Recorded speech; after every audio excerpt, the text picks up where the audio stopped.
नमस्कार। कार्यक्रम देखने वाले सभी दर्शकों का स्वागत है। इस समय आप दूरदर्शन शिमला पर देख रहे हैं कार्यक्रम शक्ति। शक्ति कार्यक्रम के तहत हम ऐसी नारी शक्ति से आप लोगों का परिचय करवाते हैं, ऐसा तारुफ करवाते हैं जिन्होंने अपने संयम, धैर्य और साहस के बूते न केवल अपने परिवार को सबल बनाया है बल्कि एक सशक्त समाज के निर्माण में अपनी भूमिका निभाई है, एक मजबूत राष्ट्र के निर्माण में अपनी भूमिका निभाई है। आज हमारे साथ जो यहाँ पर मेहमान मौजूद हैं उनका तारुफ मैं आपसे करवा देना चाहूँगा। हमारे साथ यहाँ पर मौजूद हैं डॉक्टर अनीता शर्मा, जो प्रधानाचार्य हैं इंस्पेक्शन विंग में, शिमला में कार्यरत हैं, और हमारे साथ हैं मैडम टीना सक्सेना, जो सामाजिक कार्यकर्ता हैं और मनोविज्ञान इनका खुद का रुचिकर जो विषय है उस पर ये ज़्यादा काम करती हैं। बात करेंगे कोरोना महामारी को लेकर। कोरोना महामारी एक समस्या है, एक चुनौती है हमारे समाज के लिए।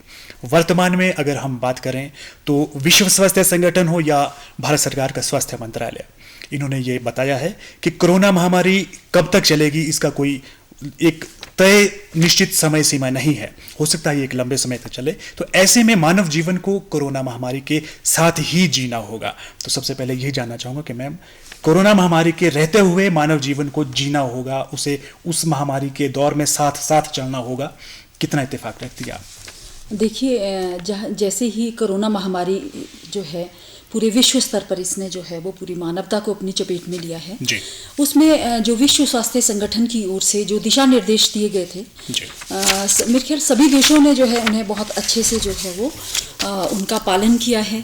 और जहाँ तक हम अपने भारत देश की बात मैं करूँगी, अपने देश की बात करूँगी कि जैसे ही पहला लॉकडाउन लगाया था वो एक पहला कदम था इस महामारी से बचाव का। तो मैं समझती हूँ कि लॉकडाउन जो है एक ऐसा समय था जब पूरा सामाजिक परिवेश को ये बताने के लिए तैयार किया जा रहा था कि आने वाला समय जो है इससे भी ज़्यादा मुश्किल आने वाला है। तो जो हमारा एक रहन सहन या समाज में हमारा जो आचरण व्यवहार था, किस तरह से कोरोना के कारण जो है हमें उसे बदलने का प्रयास करना चाहिए। तो मैं कहूँगी एक ट्रेनिंग पीरियड था कि किस तरह से, और मैं ये भी कहूँ कि सामाजिक परिवेश में बहुत अच्छे से जो है लोगों ने जो है दिशा निर्देशों का पालन किया, और जिस तरह से हमारी जो दिनचर्या थी, हमारा आचरण व्यवहार था, एकदम से हमने उसे बदलने का प्रयास किया है। जी बिल्कुल। सक्सेना में आपसे जानना चाहूँगा, कहते हैं कि जो मानव जीवन है उसको चार दीवारी के भीतर जो है बांध कर नहीं रखा जा सकता, नहीं रखा जा क्योंकि एक परिवार को अगर आपको चलाना है तो परिवार में एक नियमित आय का होना बहुत जरूरी है, जिसके लिए परिवार के हर शख्स को काम करना पड़ता है।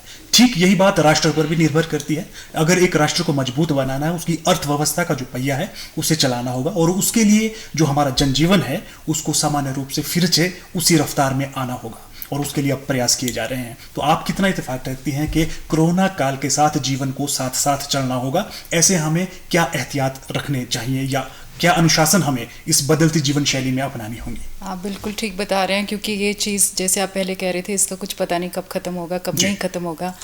और मैम जैसे बता रही थी कि एक ट्रेनिंग है, हमें कुछ पता नहीं कल को क्या हो सकता है, कोरोना से और भी कुछ आ सकता है। तो अगर हम लोग अभी इस ट्रेनिंग में चले जाएं और ये संतुलन शुरू कर दें और अपने आप को शक्तिशाली बना लें।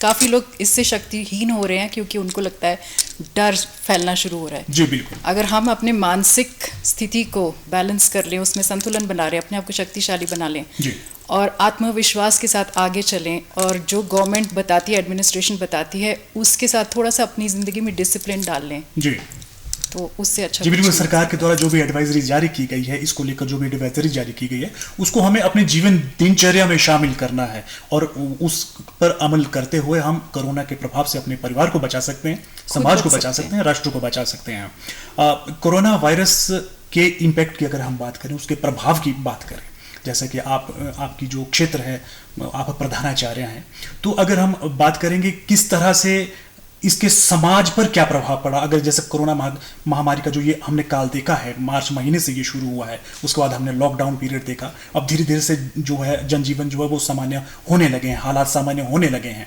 लेकिन ऐसा नहीं है कि कोरोना जो महामारी है उसका जो खतरा है वो खत्म हो गया है, वो भयावहता अभी भी बनी हुई है। तो ऐसे में आपको क्या लगता है कि कोरोना का क्या इम्पैक्ट, क्या प्रभाव समाज पर पड़ा था, और अब समाज को किस दिशा की ओर जाना है? देखिए, कोरोना वायरस के आने से सामाजिक परिवेश में हमने देखा है कि बहुत अच्छा एक संतुलन सा इसके बाद आया जी। कि बहुत सी चीजें ऐसी थी जो हम वैसे ही मतलब उनकी इतनी आवश्यकता नहीं थी हमारे जीवन में, जिन्हें हमने अपना रखा था। लेकिन जैसे ही जो है वो विश्व स्वास्थ्य संगठन की तरफ से या हमारे स्वास्थ्य मंत्रालय की तरफ से दिशा निर्देश आए और उसके आधार पर हमने जो है अपनी जीवन शैली को अपना लिया, तो बहुत से काम ऐसे हैं कि हमने जो वैसे ही उन्हें ओढ़ रखा था, अपने आर्थिक संतुलन हमारा बिगड़ता था और बहुत सी चीजें हमें करनी होती थी क्योंकि हमें सामाजिक परिवेश में उसे दिखाना है।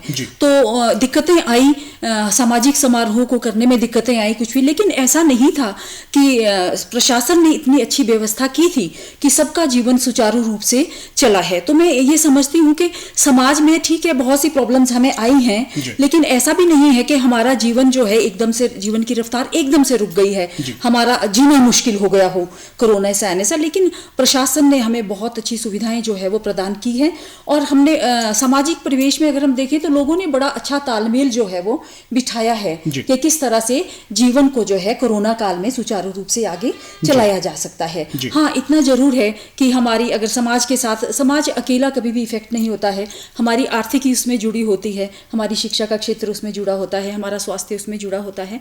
तो जब हम ये सारी चीजें हम उसमें देखते हैं तो सामाजिक परिवेश को जो है सबसे ज्यादा अगर प्रभावित करती है तो हमारी आर्थिक स्थिति है, क्योंकि जीवन यापन के लिए बहुत सी चीजें ऐसी हैं जो बहुत जरूरी है हमारे लिए। अगर हमारी आर्थिक स्थिति ठीक नहीं होगी तो ऐसे में हमारा जीवन यापन करना मुश्किल हो जाता है। तो लॉकडाउन के दौरान भी हम देखें लोगों की फसलें थी, अगर हम कृषि क्षेत्र को देखें तो अगर लॉकडाउन ना खोला जाता, जैसे लोग अमूमन सुनने में आता था नहीं जी लॉकडाउन नहीं खुलना चाहिए और ये तो ऐसे ही चलना चाहिए, लाइफ जो है वो सुप्रीम है, जीवन सर्वोपरि है, तो मैं इस चीज को नहीं मानती हूँ क्योंकि किसानों ने इतनी मेहनत की थी। अगर लॉकडाउन नहीं खुलता, बाजार नहीं खुलते तो उनकी जो फसलें थी वो खेतों में सड़ जाती है और सड़ी भी हैं, उनको आर्थिक नुकसान हुआ है।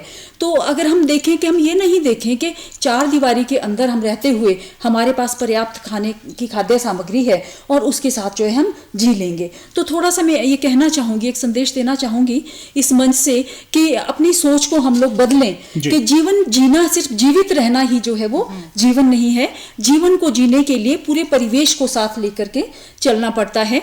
तो हमारी आर्थिक स्थिति जो है ज्यादा टाइम तक इसको जो है वो हम इस तरह से घरों के अंदर नहीं रह सकते हैं। और वैसे भी अगर हम देखें कि प्रशासन ने एकदम से जो है वो धीरे धीरे एक एक चीज को जो है एम्प्लॉइज को भी जो है वो एकदम से नहीं बुलाया है। 4 मई से जो है हिमाचल प्रदेश की मैं बात करूं तो 30% लोग आएंगे, क्लास 1 आएंगे, क्लास 2 आएंगे। अगर हमने इस तरह से जो है वो धीरे धीरे जो है वो फिर से जो है हमारी जो देश की एक गाड़ी थी उसे पटरी पे लाने का प्रयास किया गया है। घूमना बहुत जरूरी है, अर्थव्यवस्था को दोबारा उस रफ्तार में लाना बहुत जरूरी है। मैं आपसे जानना चाहूँगा क्योंकि मनोविज्ञान आपका खुद का रुचिकर विषय है और उस पर आप ज़्यादा काम भी करती हैं, और खास करके लॉकडाउन के पीरियड की अगर बात कहूँ तो आपने फ्रंट वॉरियर के रूप में काम किया है, लोगों को अवेयर किया है, लोगों को जागरूक किया है क्या है कोरोना महामारी। कहते हैं कि कोरोना महामारी जब इसका अस्तित्व में आई या पदार्पण हुआ उससे ठीक पहले जो हमारी जो जीवन की भागदौड़ थी वो पूरे रफ्तार में थी और शायद किसी को नहीं मालूम था कि आने वाले समय में ना केवल एक परिवार, ना केवल एक समाज, ना केवल एक राष्ट्र, अपितु पूरा विश्व जो है उसकी जो भागदौड़ है, जो रफ्तार है वो थम जाएगी। थमी, उसके बाद अब धीरे धीरे जो है जनजीवन सामान्य होने लगा है।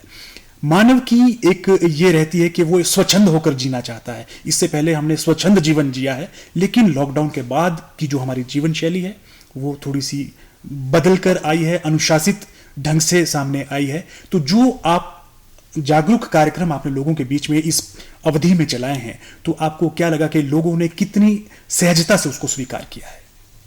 शुरू में जब लॉकडाउन शुरू हुआ था तो सबको शॉक लगा था जी, और सबको धक्का बहुत हुआ था क्योंकि हमारी आर्थिक स्थिति खराब हो रही थी, काम पे नहीं जाएंगे क्या होगा, ज़िंदगी उस तरह नहीं चलेगी जिस तरह हमें आदत है तो क्या होगा। और लोगों को काफ़ी इससे धक्का लगा था। धक्का लगने से काफ़ी लोग थोड़े से डिप्रेशन में जाना शुरू हो गए थे। हमारा काम ये रहा है लोगों को दिखाने के लिए कि अपने ऊपर आत्मविश्वास रखना चाहिए, गवर्नमेंट के ऊपर, एडमिनिस्ट्रेशन के ऊपर, पर अपने ऊपर भी। जब तक हमने ज़िंदगी में जो भी मुश्किल आती है, मुसीबत आती है, कोई भी प्रॉब्लम आती है, अगर हम उसको अच्छी तरह से देखें उस प्रॉब्लम के अंदर उसका उत्तर भी होता है जी। तो कुछ चीज़ें होती हैं, जैसे कोरोना भी आया है, कई लोगों ने अब ये ध्यान देना शुरू किया कि हमारी ज़िंदगी कितनी भाग दौड़ में थी जी। हम ऐसी ज़िंदगी व्यतीत कर सकते हैं, सिर्फ जीना नहीं है, हमें आराम से जीना है, संतुलन में जीना है जी। तो इसको समझ के अगर हम जीना शुरू करें तो ज़िंदगी बेहतर भी हो सकती है। ज़रूरी नहीं कि उसी तरफ हमें वापस उसी रफ्तार पे पहुंचना है। जी। और ये जो रियलाइजेशन लोगों के बीच में आनी शुरू हुई है, मेरे ख्याल से ये बहुत अच्छी चीज़ है, क्योंकि दुनिया सारी की सारी ऐसी भागदौड़ में मची हुई थी कि कहीं ना कहीं थम के थोड़ा सोचने का हमें समय मिला है सबको। जी, कार्यक्रम की भूमिका मैंने एक बात कही थी कि ये कार्यक्रम शक्ति है, और शक्ति में हमने अक्सर ये कहा है कि ऐसे सशक्त नारी शक्ति का परिचय हम अपने दर्शकों के साथ करवाते हैं जिन्होंने संयम, धैर्य और साहस के साथ बेहतरीन अपना करके दिखाया है। कोरोना काल जैसी जो विषम परिस्थितियां हैं एक परिवार के लिए, एक समाज के लिए, एक राष्ट्र के लिए, उसमें नारी की भूमिका को कितना मानते हैं, कितना सशक्त, कितना महत्वपूर्ण मानते हैं? देखिए, नारी की भूमिका तो सामाजिक परिवेश की हम बात करें तो पहले से ही महत्वपूर्ण रही है, लेकिन जब ऐसा समय आ गया है, पूरा परिवार घर के अंदर है, और मैं संपन्न परिवार की बात मैं नहीं करूंगी, मैं ऐसे परिवार को यहाँ पर कहूंगी कि जो थोड़ा सा आर्थिक स्थिति भी उनकी इफेक्ट हुई है, तो किस तरह से उसको परिवार का संतुलन बनाए रखना है और सबके साथ तालमेल बनाए रखना है, घर में किसी को किसी चीज़ की कमी भी नहीं होनी चाहिए, किस तरह से अपने बजट को जो है उसमें चलाना है। तो नारी ने जो है बहुत बड़ा योगदान जो है इस दौरान रहा है। और अगर मैं थोड़ा सा शिक्षा के क्षेत्र की मैं बात कहूँ कि आजकल बच्चे जैसे घर पे हैं, तो सबसे पहली बात तो ये है कि जो हमारे अभिभावक हैं उनको पहली बार ये पता चला है कि बच्चों को कैसे पढ़ाना होता है, या बच्चों को जो है एक तरह से स्ट्रीम पे लाना कितना मुश्किल होता है। तो जो मैं टीचर्स की बात करूंगी कि जो अध्यापिकाएं माँ भी है, बहू भी है, पत्नी भी है, और साथ में एक वो टीचर भी है, अपने बच्चों की भी जो है वो ऑनलाइन पढ़ाई हो रही है, और अपने स्टूडेंट्स को भी उन्हें पढ़ाना है, घर का काम भी देखना है। तो इस बहुत ज़्यादा जो है वो मानसिक दबाव उन्होंने सहन किया है। ये मैं अनुभव की बात कर रही हूँ क्योंकि मैंने बात की है लोगों से। तो मानसिक दबाव, उसके बावजूद जो है उन्होंने अपने परिवार को संभाला, देश के प्रति, राष्ट्र के प्रति, या उनकी जो सेवाएं हैं, सर्विसेज हैं, उसके प्रति अपनी जिम्मेदारी को निभाया है। तो मैं इसलिए जो है मैं नहीं कह रही हूँ कि मैं एक नारी हूँ, मैं इसलिए कह रही हूँ कि नारी का बहुत बड़ा योगदान है, लेकिन ये तो एक सभी को दिखने वाली बात है, सब लोग इस चीज़ को देख रहे हैं कि नारी पर जो है वो परिवार को संभालने का, समाज को संभालने का बहुत बड़ा उत्तरदायित्व जो है वो इस दौरान रहा है कि उसने परिवार के हर सदस्य के मानसिक संतुलन को बनाए रखना है, कैसे किसके साथ व्यवहार करना है, कैसा वो तालमेल बनाना है, तो उसमें बहुत बड़ी उसकी भूमिका रही है। जी, सेक्रेटरी मैम, एक बार फिर मैं आपके पास आ रहा हूँ। अक्सर देखा जाता है कि जब भी कोई विषम परिस्थितियां आती हैं तो आम जनमानस जो है एक संगठन की ओर देखता है, सरकार की ओर देखता है, सरकार की ओर टकटकी लगाए देखता है कि सरकार क्या कर रही है, सरकार हमारे लिए क्या कर रही है। तो ऐसे में आपको क्या लगता है कि क्या केवल सरकार के प्रयासों पर ही हमें निर्भर रहना चाहिए, या हर शख्स को निजी तौर पर उसका क्या कर्तव्य होना चाहिए, वो क्या कर सकता है, क्या पहल कर सकता है? हम इसी की बात कर रहे थे पहले भी, इसकी बात हम अभी भी करेंगे। सरकार जो है कर रही है, वो कर रही है, जो एडमिनिस्ट्रेशन कर रही है, लेकिन हम सबको अपने लिए, अपने ऊपर विश्वास करके अपनी रिस्पॉन्सिबिलिटी लेनी है। अगर हम वो नहीं करेंगे, जैसे हम बता रहे थे, हर शख्स, सोसाइटी का भी भाग है, फैमिली का भी भाग है, राष्ट्र का, पूरे देश विदेश का भाग है, सबको अपना भार उठाना है थोड़ा बहुत, और इसका मतलब अपने आप को शक्तिशाली बनाना है। और साथ में ये नहीं सोचना सरकार मेरे लिए क्या कर रही है, ये सोचना मैं अब क्या कर सकती हूँ या कर सकता हूँ इस देश के लिए, सरकार के लिए और बाकियों के लिए, क्योंकि हम सबकी जिंदगी जुड़ी हुई है, मिली जुड़ी हुई है। तो अगर पूरा देश बैठ जाएगा इंतजार में कि सरकार हमारे लिए कुछ करेगी और हम कुछ नहीं करेंगे, हम तो सिर्फ इंतजार करेंगे, तो ये इसका कोई हल नहीं निकलने वाला। सब लोगों को अपने आप पूछना है हम क्या कर सकते हैं, अपने आप को शक्तिशाली बनाना है और अपनी मानसिक स्थिति को सबसे ज़्यादा बढ़ा के रखना है, क्योंकि जितना हम डर के जिएंगे उतनी ही हमारी इम्यूनिटी कम होएगी और उतनी ही जितनी बीमारियां हमारे ऊपर प्रभाव करेंगी। जितना हम पॉजिटिव होके रहेंगे, सोच के कि हम आज तक हम झुलस के लड़के हमेशा जीत के आए हैं, इससे भी ऐसे में सरकार के प्रयासों के साथ साथ हमें निजी तौर पर भी अपने प्रयास भी करने चाहिए, और उसके जिसके शायद ज्यादा तेजी आएगी सकारात्मक परिणामों में। सरकार के प्रयास और आम जनमानस के प्रयास जब एक होकर एक रूपता के साथ चलेगी तो उसमें सकारात्मकता ज्यादा आएगी और बेहतर परिणाम हमें देखने सुनने में मिलेंगे। शिमला की बात करें, हमारा जो प्रदेश है वो पहाड़ी प्रदेश है, यहाँ की जो ऋतुओं में जो परिवर्तन आता रहता है, यूं तो अगर कोरोना की हम जिक्र करते हैं, कोरोना के जो आरंभिक लक्षणों की हम बात करते हैं, वो सामान्य फ्लू जैसे ही देखने सुनने में नजर आते हैं।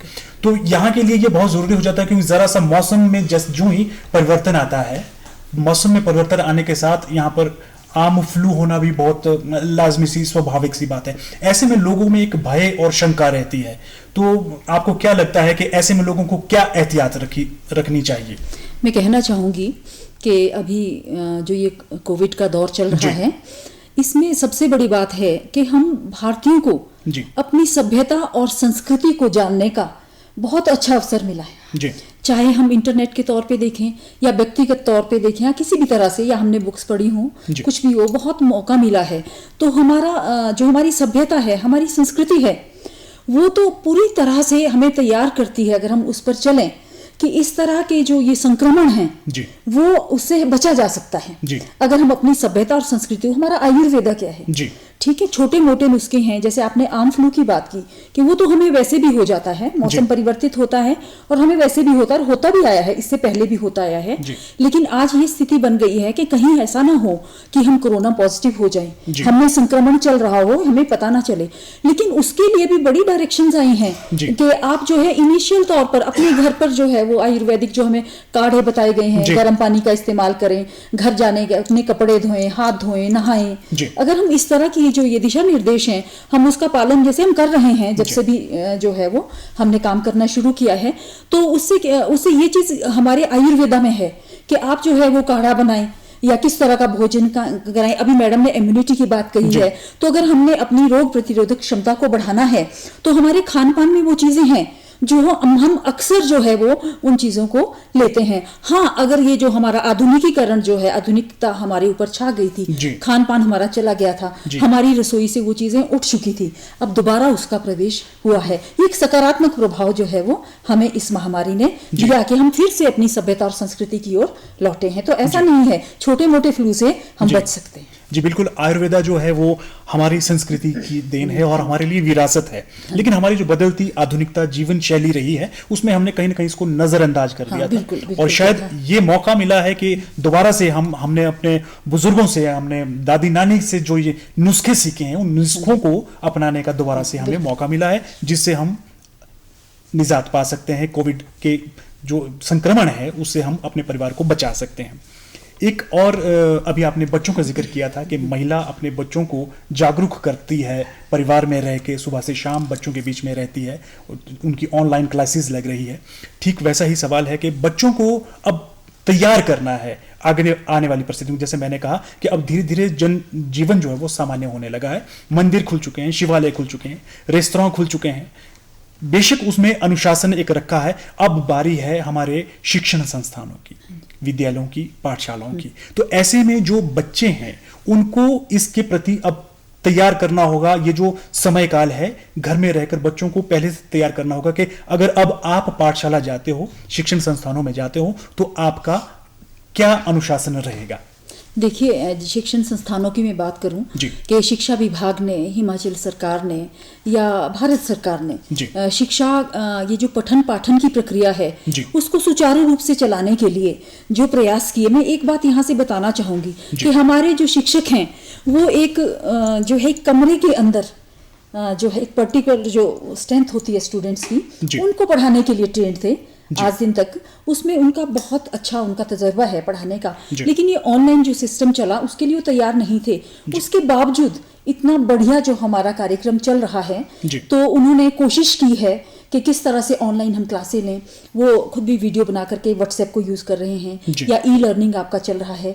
अगर हम हायर एजुकेशन की बात करें, आपकी जो है वो पीजी लेवल या कॉलेज लेवल की बात करें, तो उसमें भी जो है वो इंटरनेट पे जो है कितने क्लासेस चल रही हैं, उस जो है ई पाठशाला चल रही है आपकी, और ऑनलाइन क्लासेस चल रही है, सेल्फ प्रिपेयर्ड वीडियोस टीचर्स भेज रहे हैं, या फिर ऑनलाइन हमें गूगल पर जो मटेरियल मिल रहा है उसे दिया जा रहा है। तो मैं एक चीज़ मैं बताती हूँ कि थोड़ा सा हम टेक्नोलॉजी में पिछड़े हुए थे। कोविड के आने से जो है हम टेक्नोलॉजी के साथ जुड़े हैं। अगर सिर्फ ये नहीं कि अपने स्टेट में जुड़े हैं, नेशनल लेवल पर जुड़े हैं। हमारे टीचर्स और बच्चे दोनों इंटरनेशनल लेवल पर वर्चुअल क्लासेस चल रही हैं।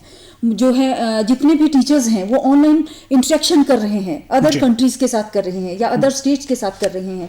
तो ये मैं कहूँगी कि बड़ी अच्छी इम्प्रूवमेंट इसमें हुई है और हमारी कोशिश इसमें रही है, शिक्षा विभाग पूरी तरह से इसमें जो है वो एक तरह से सचेत रहा है कि किसी भी तरह से जो है हमारे बच्चे ऑनलाइन शिक्षा से वंचित ना रह जाएं। हाँ, हमारा ग्रामीण परिक्षेत्र है, पेरेंट्स जो है अपने बच्चों की अच्छे से मॉनिटरिंग नहीं कर पाते हैं या जहाँ पर इंटरनेट की सुविधा नहीं है वो बच्चे हमारे थोड़ा सा इस सुविधा से वंचित रह रहे हैं, लेकिन टीचर्स घर जा करके जो है उन्हें जो है नोट्स प्रोवाइड कर रहे हैं। मतलब टीचर्स की कोशिश रही है कि बच्चों के साथ जो है वो उनका तालमेल बना रहे, सिर्फ उन स्टूडेंट्स के साथ नहीं जो बाहर से माइग्रेट होकर के यहाँ जो लेबर आती है, उनके बच्चे हिमाचल को छोड़ करके अगर चले गए हैं तो उनके साथ तालमेल बिठाना मुश्किल हो रहा है। अदरवाइज टेक्नोलॉजी से जो है वो हमारे टीचर्स और विद्यार्थियों ने जो है बहुत कुछ सीखा है। जी, सक्सेना मैम आपके पास एक बार पुनः आ रहा हूँ, क्योंकि मनोविज्ञान आपका विषय रहा है और कोरोना में हमने समाज का एक दुरूह पहलू भी देखा है। वो इसलिए कि जब कोई कोरोना से संक्रमित कोई परिवार या कोई शख्स हो जाता है तो अक्सर हमारी जो दृष्टिकोण है उस परिवार के प्रति, उस शख्स के प्रति कुछ नकारात्मक सा हो जाता है। ये हमने देखा है, महसूस किया है। तो आपको क्या लगता है कि ऐसे में हमारा जो नज़रिया है उस प्रभावित व्यक्ति के प्रति, उस परिवार के प्रति क्या होना चाहिए, हमारी संवेदनाएं क्या होनी चाहिए? हम अपनी संस्कृति की बात कर रहे थे और पहली बात आ रही थी कि हमारी संस्कृति में सब कुछ दिया हुआ है जी। और अगर हम अपने शास्त्रों को भी देखें तो सबसे ज़्यादा किस बात पे बात करते हैं? प्रेम के बारे में बात करते हैं। अगर हम दूसरे की तरफ जिसको कोई आपत्ति आई हुई है प्रेम नहीं दिखा सकते और उंगलियां उठा रहे हैं और उसकी कोई गलती नहीं है तो फिर हमारे में कुछ कमी है कहीं पे।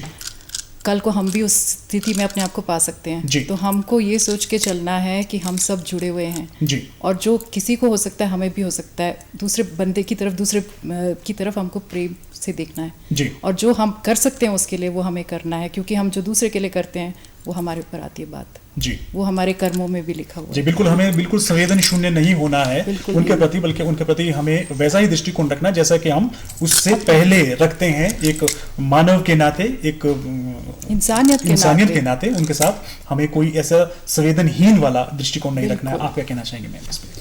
मैं यही कहना चाहूँगी कि अगर आसपास आपके कोई परिवार किसी भी तरह से जो है संक्रमित हो जाता है तो उसका उसमें कोई कसूर नहीं है कि वो संक्रमित हुआ है। एक तरह से मैंने देखा लांछन सा लोगों का है कि देखो जी वो तो पॉजिटिव हो गया। अब देखिए हम लोग रोज घर से बाहर निकल ना जाने एहतियात बरत रहे हैं, ऐसी बात नहीं है, तो कहाँ कौन कैसे संक्रमित हो जाता है। अब देखो काम को तो नहीं रोक सकते, जो काम करना है, जो हमारी जिम्मेदारी है वो तो हमें करना ही है, तो उससे हम मुंह नहीं मोड़ सकते हैं। अगर संक्रमित कोई हो जाता है तो आप देखिए आपके पास उसको ठीक करने के क्या उपाय हैं, आप उस परिवार के साथ साझा कर सकते हैं कि देखिए मेरे पास भी ये उपाय है, आप ये रेमेडी कीजिए या आप ऐसा कीजिए। अगर आपके पास कोई ऐसा साधन है आप उसके घर में वो सुविधा प्रोवाइड कर सकते हैं ताकि जल्दी से जल्दी वो उस दौर से गुजरे और ठीक होकर के बाहर निकल आए। और इसमें कोई मैं ये कहना चाहूंगी कि प्लीज अगर कोई भी सभी दर्शक मुझे देख रहे हैं कि कोरोना पॉजिटिव होना किसी व्यक्ति की कोई अपनी वो गलती उसमें नहीं है। अब सब कुछ जो है वो पहले जैसी जिंदगी दिनचर्या चल पड़ी है, तो कहीं ना कहीं अगर चूक हो जाए तो उसमें ये उसे लांछित नहीं करना है और उसकी हर तरह से सहायता करनी है। हाँ, अपना हमें ध्यान रखना है कि हम कम से कम जो है उस बीमारी की चपेट में ना आए। हमें उस तरह जो एहतियात है, जो दिशा निर्देश है, उनके पालन करना चाहिए। जी बिल्कुल, सरकार के द्वारा जो दिशा निर्देश दिए गए हैं कि आपको भीड़ भाड़ वाले इलाकों में नहीं जाना है, आपको मास्क की अनिवार्यता है, उसको बनाए रखना है और साथ ही साथ जितना ज़्यादा हो सकता है कहीं पर भी आप संपर्क करते हैं, अपने हाथों को लगाते हैं, उसके बाद हाथों को धोना है और सैनिटाइजर का प्रयोग करना है। आज आप इस कार्यक्रम में शरीक हुए, बहुत उम्दा जानकारी आपने हमारे दर्शकों के साथ साझा की, उसके लिए हम आपका आभार व्यक्त करते हैं। नमस्कार। इसी के साथ अब वक्त हो चला आप लोगों से इजाजत लेने का। शक्ति कार्यक्रम में किसी और विषय को लेकर फिर हाजिर होंगे, तब तक दीजिए इजाजत। नमस्कार।